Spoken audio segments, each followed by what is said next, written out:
Iron Harvest is an alternative take on the history of the 1920s. Taking inspiration from this time of industrial change, Iron Harvest's fictional states and characters find themselves in the aftermath of the Great War. Huge diesel-fueled machines, invented to serve humanity, have only lifted warfare to another level, and mankind has had to realize that the war that was supposed to end all wars has ended nothing.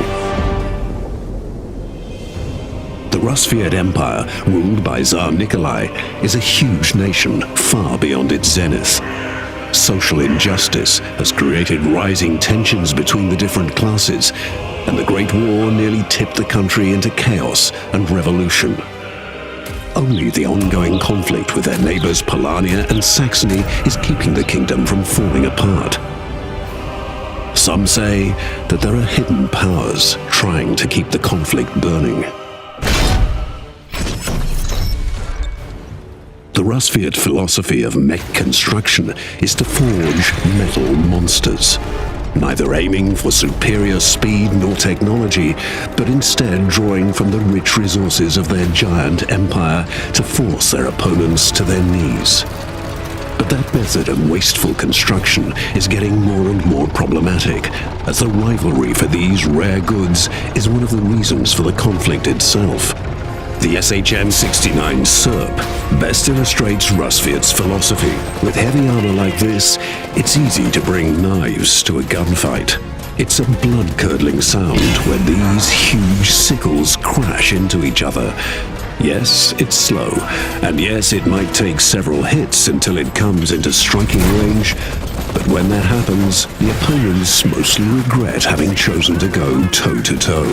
With one heavy stroke, the sickles cut through steel like butter, and it accepts no obstacle in its way. The SHM-60 Groza is the polar opposite. The preferred shock trooper of the Tsar is the fastest Rusviet unit. Even more, with its rocket jump ability, it is one of the most mobile units in the game, and always good for a bad surprise. Especially when calling in their airborne brothers out of the blue. Fast in or fast out, these weakly armored exoskeletons are a problem for everyone without battlefield awareness. But enough about melee units. For the SHM-68 Nakovalnya, only a distant target is a good target. It is basically a rocket phalanx on two huge wheels. Its salvo covers a huge area with a lethal hailstorm of rockets.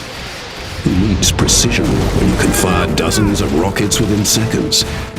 Unfortunately, the Nakovalnya is very slow and vulnerable if the enemy gets close. So it's best if they operate in the back line, well guarded by their comrades. Olga Morozova is a Rusviet operative working tirelessly to protect the Tsar and Mother Rusviet from internal and external threats. On the back of her Siberian tiger, Changa, she is able to quickly get behind enemy lines and take out critical targets in silence. She is a stealthy and deadly unit that can wreak havoc among infantry up close with her blade and with her MP in mid-range. And she has even more tricks up her sleeve.